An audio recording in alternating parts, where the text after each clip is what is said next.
Welcome to Writing for the Web.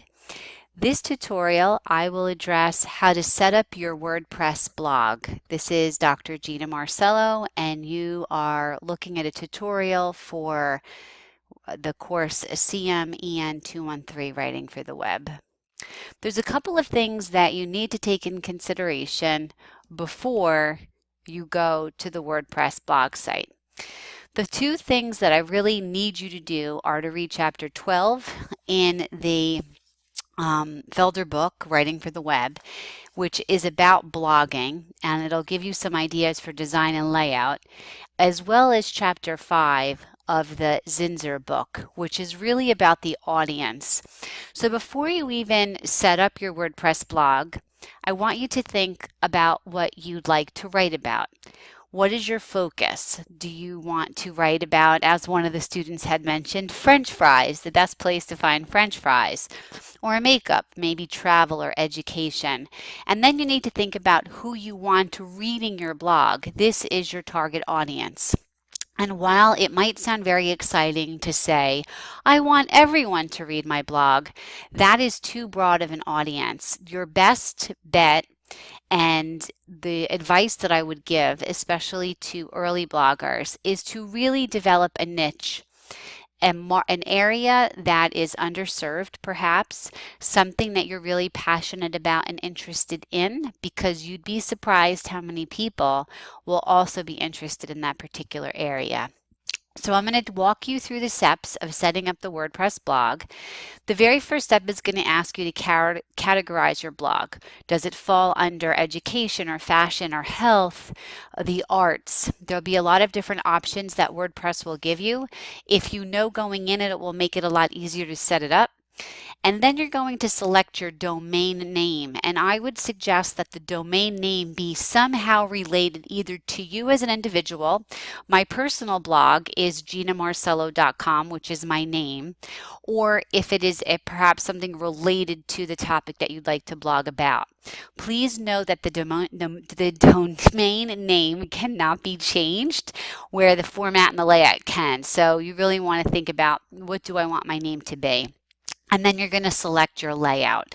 So let's get going. So if we go on to the WordPress blog site, and I'm going to make this bigger, as you'll see here, it gives you the option of logging in or getting started. We're going to click on getting started because we are new.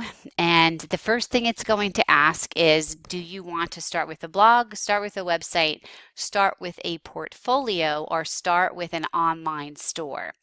Because we want our site to be free, we're going to choose Start with a Blog. The next step is to choose a theme.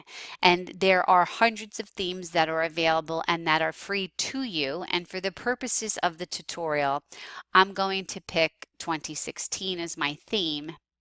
And then here it asks, enter an address. What's a name that you would like to use for your domain? I'm going to do something about the shore, so I'm just going to type in Jersey Shore and see what comes up.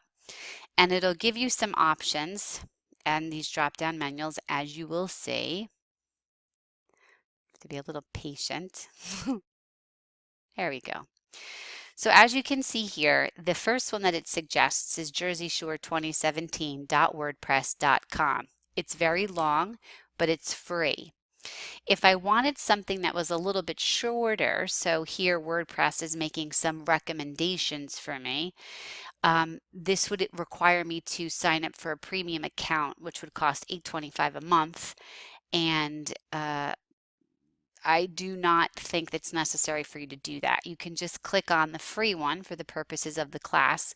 Of course, going forward, if you decide that you would like to upgrade your blog, you can, but you don't have to. So just click Start for free. And then here it filled in the name that I'll be using, which will be my web address. And then I need an email address to associate it with.